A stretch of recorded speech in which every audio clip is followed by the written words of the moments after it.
G'day folks, Scott here. Welcome to Dominion Reviews and Playthroughs. Today I'm talking about the Nintendo Switch. I picked it up at launch last Friday, so it's been out a couple of days now. I've been playing with it quite a bit. I'm enjoying it a lot. Just over here I can see I've got Zelda running on it. It's in TV mode right now. The TV docking unit, which I'll put up on the screen in a sec for you, is pretty small, pretty easy to set up. It's just a simple power outlet and an HDMI cable. Connects to your Wi-Fi. Job done. It's very simple. Now, the primary play method for using these things is this controller that comes with the machine. Okay, so that has two Joy-Con controllers in a cradle so that you can use that as a traditional controller. This is okay. It worked fine with like Bomberman and 1-2 Switch, but with Zelda, I found it pretty bad. I didn't really like it at all. I found it a little too small, a little too twitchy. I struggled with it quite a bit. Hence, although it's expensive, if you're playing Zelda, especially in TV mode, you really want the Pro Controller. This thing is super expensive. It's $100. All of this is expensive really in Australia, just to put that into perspective. In America, this unit retails at $299. Somehow Nintendo decided that in Australia equaled $469.95, which by no measure of the dollar difference works out at all. The Pro Controller itself retails at $99.95, and the games retail between $69.95 and $89.95 each. They're pretty expensive. Zelda's worth every cent of it. I'm sure if you're into Nintendo, you've heard all about this game right now. It's been getting rave reviews, perfect scores, which is pretty rare for games, but it deserves it. The primary use, like I said, when you buy your machine, is for this controller.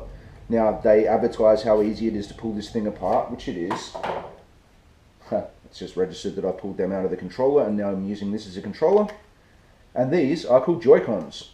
These are motion sensitive, they work pretty well. The primary reason you would use these two things is in the game 1-2 Switch, which is a launch title. This thing should have been bundled with the machine, especially in Australia where you're paying $470 for the unit. This game should have been in there. Think of this like Wii Sports and Wii Play that came out on the Nintendo Wii console years ago as a tech demonstration to show you how their controllers work and how to utilize them. It's okay. There's like 28 mini games on here you can play. I went through all of them with my kid the other night. Out of them, maybe 6 I'd play again. Most of them were crap. I think the cynic in me and the fact that I'm not really into commercial advertising, all the videos in here that show you how to play these games with these Coca-Cola generation pastel wearing hipster dickheads, I really didn't like having to interact with these folks. I didn't like the way they behaved. Most of the games on there are kind of stupid, but it does have some standouts. Some of my favorites were each having to hold one of these Joy-Cons and slowly manipulate it, and you will feel balls rolling around inside of them. A new technology they've put into these is a new vibration feature in the controllers. I can't remember the exact name for it, but you could literally feel marbles rolling around inside this thing. And the point of the game was that you would both do this and guess how many marbles you felt, and that would determine the winner of the game. There were some other ones where you had to hang on to it and crack a safe by turning it slightly, and you would feel a click and unlock the combination that way. There's the quick draw one you've seen in the ads and stuff. There's some very clever use of these controllers. It's just as an overall package, it should have been something bundled with the machine, not something that I paid extra for. Zelda is the reason you buy this machine, really. There's only 5 games out, being Zelda, 1-2 Switch, Just Dance, Skylanders Imaginators, and Bomberman. Most of the games I don't care for. Zelda is incredible. I'm glad I bought it. But, you know, 1-2 Switch is that party game. You can't even play it on your own. If you have friends around and you're showing them your machine and what your machine can do, then like Wii Sports and that, it's a lot of fun. But, you know, it's not going to hold your attention for very long. Okay, so another major component of the Nintendo Switch console is that apart from something that can run through a TV, it's also a portable device. This is the device in portable mode. The Joy-Cons click to either side of it, and then you have, you know, the same game you can play portable. It's very nice. The screen is beautiful, color's great, the sound is great. The controllers I enjoyed a lot more on the device than I did on the cradle there. But you could even remove these. It has a little kickstand on the back. You can have this thing sitting on a table. You could use either the Pro Controller or these back on the cradle again. It's really nice. Now, I'm not a portable gamer. I drive to work. I don't do a lot of travel. I go away a couple of times a year for work, and I probably will take this with me for that. But at the end of the day, this is going to be primarily a TV-based video game system because that's where I play all my gaming.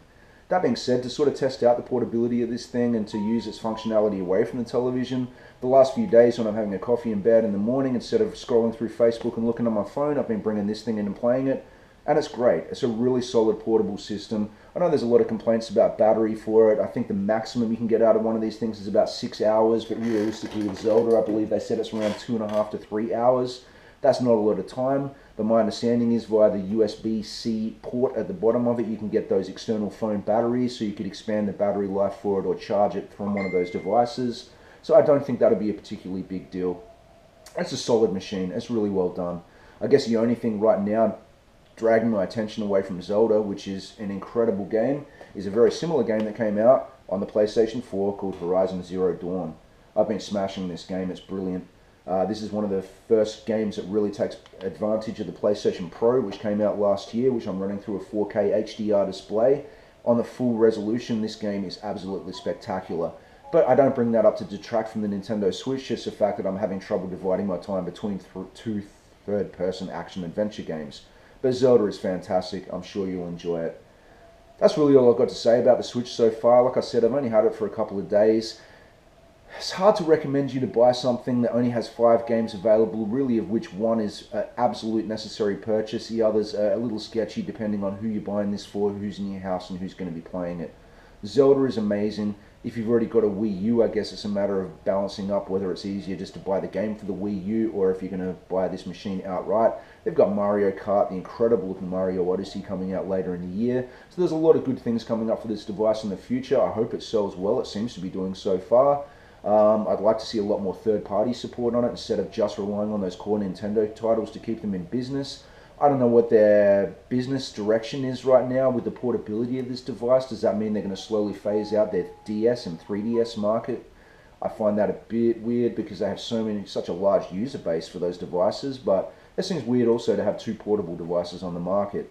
Another thing I didn't mention is that, in case you didn't know, they have gone back to a cartridge-based system. A lot of people are putting these things in their mouth right now because they think it's funny on YouTube. I don't get why. Like, if you've got a child who eats things, perhaps you shouldn't let them play with cartridges this small. So maybe instead of them making things taste weird, you could just be a better parent. Just saying. These things are tiny. They work really well. Loading times are pretty good. There hasn't been any kind of issues that I've seen with loading or anything like that. There's been a bit of negativity in the press of them talking about the Joy-Cons dropping out of synchronization with the system. I've had no issues with that whatsoever. That being said, I did update it as soon as I get it home, so potentially that might have resolved that issue. But if you remember anything today, if you're buying this machine and you're buying Zelda, pony up the extra $100 and get this Pro controller. It made a huge difference to my satisfaction with the game. It's a brilliant piece of kit. It's very, very good. As always, thanks for watching. I'll be back to review some more movies and games soon. Don't forget to press a button and subscribe to my channel if you haven't already done so. And thanks for watching. See you guys.